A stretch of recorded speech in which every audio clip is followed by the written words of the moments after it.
Hoje é o dia mais feliz da minha vida e eu agradeço pelos avanços tecnológicos, principalmente na área da internet, onde a gente consegue aprender de forma muito mais rápida. Há coisas ruins na internet, mas há coisas muito boas também.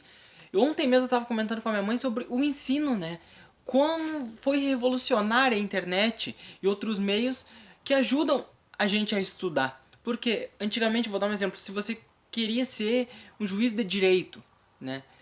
Você teria que ter uma família que teria seu suporte para você estudar em outra cidade, fazer um curso, né, especializante, né, preparatório.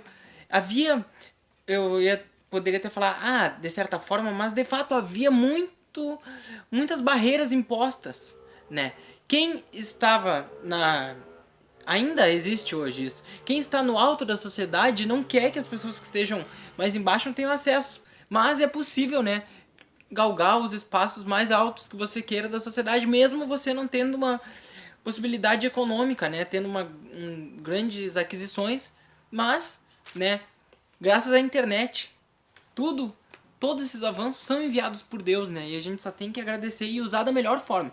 Vamos falar sobre a fatalidade, né? Falando até sobre o destino. Né? A gente tá preso no destino, né? Tipo, eu nasci pobre, você sempre pobre.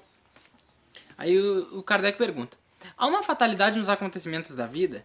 Segundo o sentido ligado a essa palavra, quer dizer, todos os acontecimentos são pré-determinados? Todos os acontecimentos, né, já estão escritos? Neste caso, onde estaria o livre-arbítrio? Aí os espíritos respondem: a fatalidade não existe senão pela escolha que se fez o espírito em seu, né, antes de encarnar. Ele faz isso para buscar suportar uma prova, né? Ele faz uma espécie de destino que é consequência da mesma posição em que se encontra. Falo das provas físicas. Porque de uma prova moral, né, como uma tentação, o espírito conserva seu livre-arbítrio sobre o bem, né, e o mal. É sempre senhor de resistir ou não às tentações.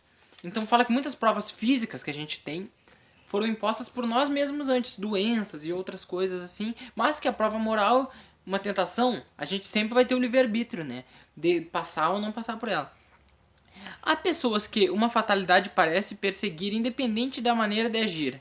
A infelicidade está no seu destino? Kardec pergunta. E a resposta é: pode ser que seja, né, prova que ela deva suportar e que escolheu. Mas, ainda uma vez, levar em conta o destino, né, que não é mais frequentemente senão uma consequência das nossas próprias faltas hoje, né? Então os espíritos são muito enfáticos em falar que existe destino.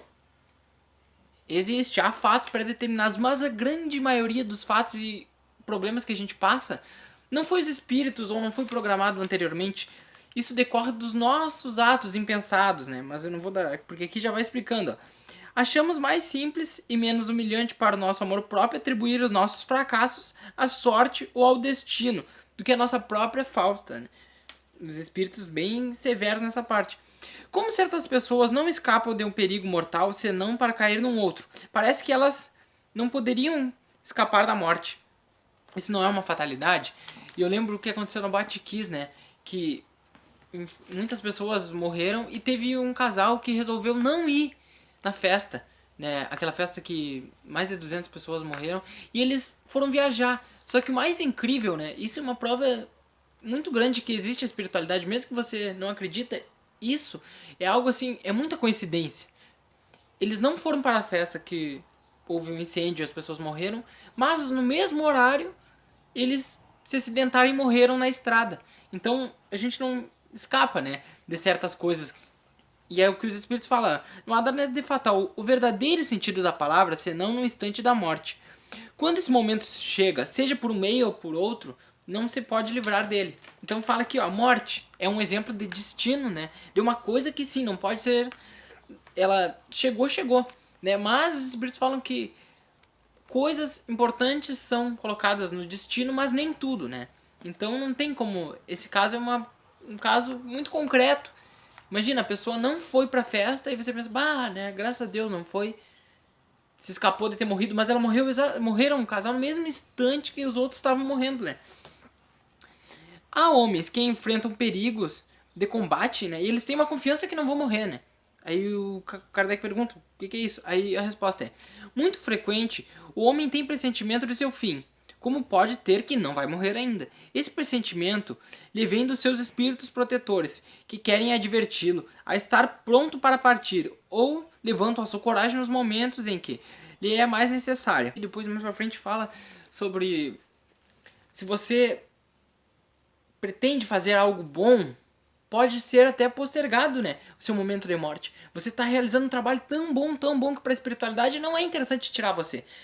Mas o contrário também ocorre. Às vezes você tem 60 anos para viver, mas você com 20 anos já está cometendo muitos crimes. Você está matando pessoas, traficando, fazendo várias coisas. A espiritualidade te tira para que você não se comprometa mais ainda, não faça mais mal para a sociedade e adquira mais karmas depois, né? Então, isso, chegando à conclusão, há coisas que são imutáveis, mas como a própria morte, que é o mais importante, pode ser mudado. Então tudo depende de nós, né? Do nosso livre-arbítrio. Eu acredito que a vida é como se fosse um roteiro de um filme. Há um roteiro que deve ser seguido, mas que pode ser alterado de alguma forma, né? Que pode, se você se esforçar muito, você consegue limpar daquele roteiro doenças, certas coisas, certas infelicidades, mas também não podemos culpar tudo, digamos, um problema técnico que aconteceu com a câmera, vou dar um exemplo, do filme, você não pode culpar o escritor, ele não tem nada a ver com aquilo. E é o que os espíritos falam, às vezes a gente culpa a espiritualidade por coisas banais que é culpa nossa, né? A espiritualidade se envolve naquilo que é crucialmente muito importante, né? E esse é o nosso destino, mas ele não é 100% regrado. E como eu disse, até no que ele é regrado, ele pode ser mudado conforme a espiritualidade decidir. É isso, um grande abraço e fiquem com Deus.